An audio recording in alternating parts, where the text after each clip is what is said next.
Okay, good afternoon, YouTube.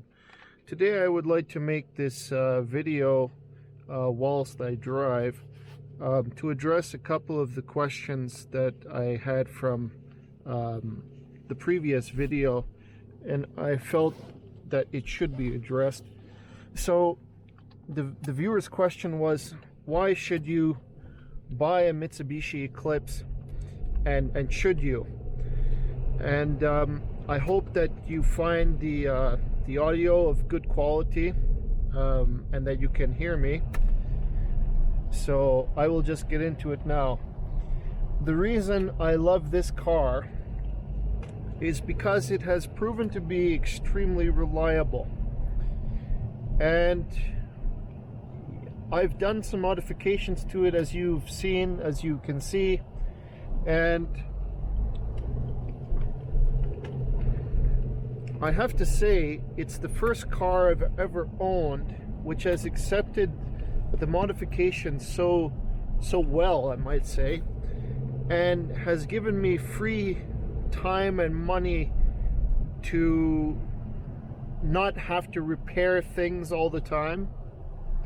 And so it's proven to be a very dependable daily driver, requiring fuel and oil and just the basic stuff. I will say that as a new prospecting Mitsubishi owner, Eclipse owner, you should be very careful about the mileage of the timing belt. That's the key thing to watch out for. And so if you're going to buy the car, then I would go as far as to remove the timing cover to see what condition the belt is in, if it's cracked, or to at least get the service history of the timing belt of this car, and ensure that you're well informed and apprised of what's the condition of the timing belt and the water pump. But apart from that, I'll give you a little bit about the background of this car. When I first bought it, the engine was blown. Timing belt was blown in it. It wouldn't even start because the crankshaft had actually sheared off the teeth on the belt. So the belt would turn a little bit because there were still a few teeth left, but it wouldn't turn over the car. So as a result, the valves had been kissed, because I replaced the belt later, and you could see that it had done damage to the engine. So I had to find a new motor, and I found one a couple years later, and bought it, took it out of a car, and transplanted it into this car. And now, as you see, the car runs perfect, apart from something going on with a vent or something for the fuel. I suspect that the fuel tank has a hole or corrosion in it where gas is escaping, because I have a trouble code for that right now. So, but it doesn't affect driving at all. I suspect that I may have to replace the tank in its entirety in time. But anyhow, to get back onto the point, why should you buy this car? This car is extremely comfortable to drive. I can compare it up to my old B5 Audi S4. It has very nice suspension, and when it's equipped with 17-inch rims with a high sidewall, it's actually very good. Oh, we have a fire truck. So, but the one thing that I will confess, because you've kind of seen it because of what I've done, is that I thought that the interior was quite plasticky, for lack of a better word. And you all know how the Eclipse should look like in the interior and whatnot. And so I wasn't a fan. the armrest, for example, was too short, too narrow. It had very little storage capacity, so I replaced that. The center console wasn't very impressive at all. Very plastic, very basic, ugly buttons, outdated. The thing that really pissed me off the worst was the speedometer gauges, so, and the tachometer, because it was so outdated that I couldn't live with it. I look at this car, I say the car has aged very well exterior wise, but the interior was so dated to me, and so I set about trying to modernize it, and sure enough, I was able to modernize it fairly well to my standards, to my liking, and starting with this wheel. And of course I found an alternative gauge setup that I liked much better, that was more up to date, and well, here we are. And of course, to answer the second question on the previous video, this tablet here is, well, it's kind of an outdated Samsung tablet. And basically, I got it for the Torx app.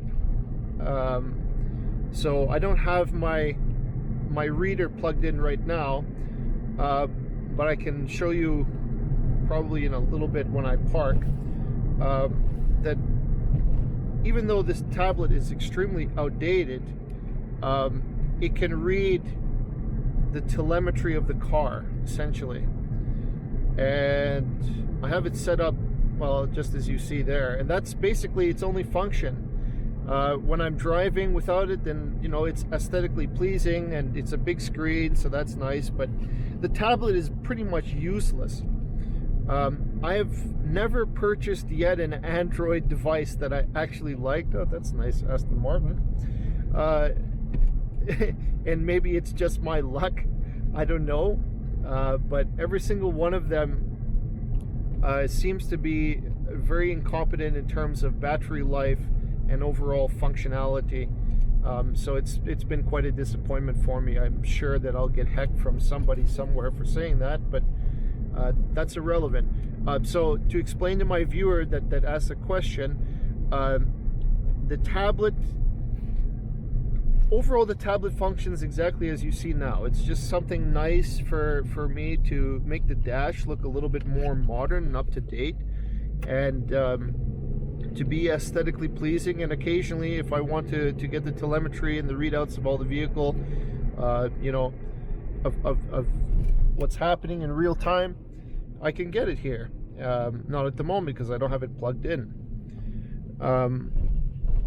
And of course, I have my lovely mirror, which you've seen me review in a previous video, which is extremely helpful. If I can condemn anything about this car, number one is the overall weight.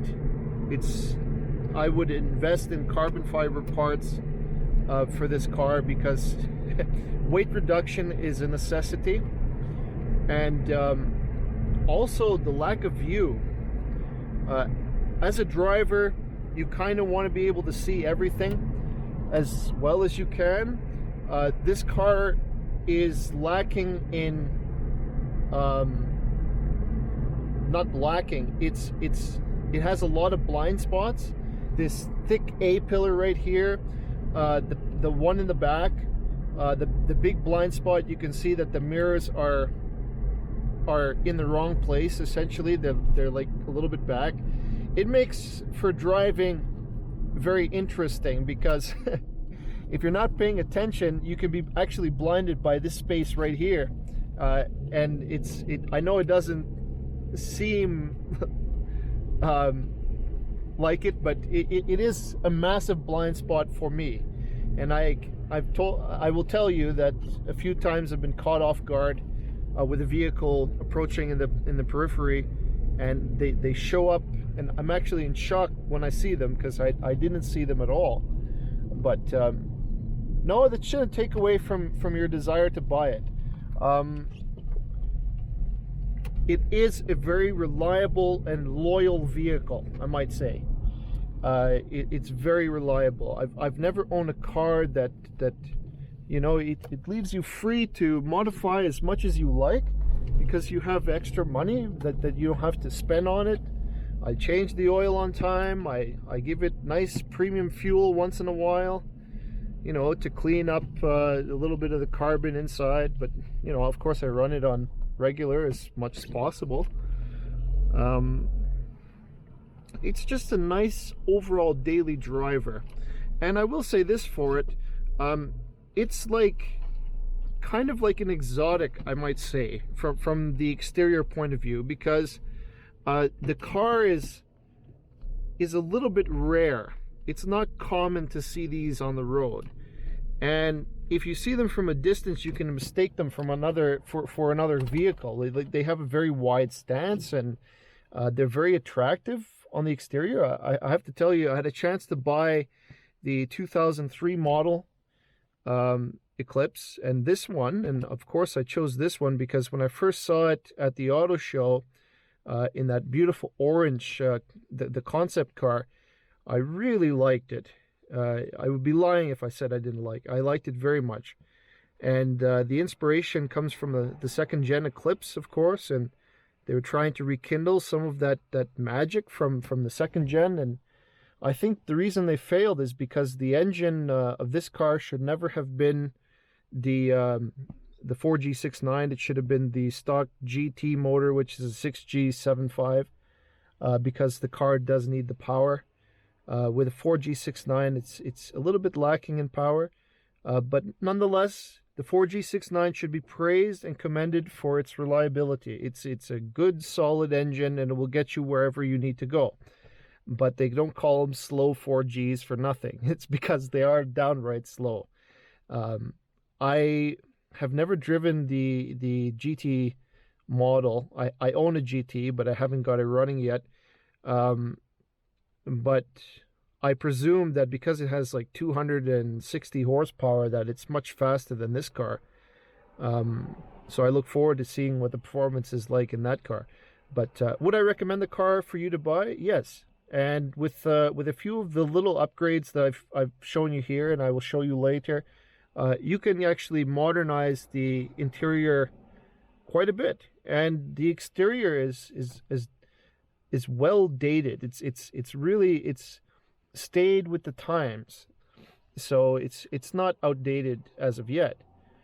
So it's aged very well. So with that, I'd like to conclude this video. I hope you found it helpful. Please comment below if you think I left anything else out, or if you have any questions. Please like and subscribe to my channel to help it grow. And I promise that if you make a video request of me, I will make that video. So thank you very much for your time, and see you in the next one.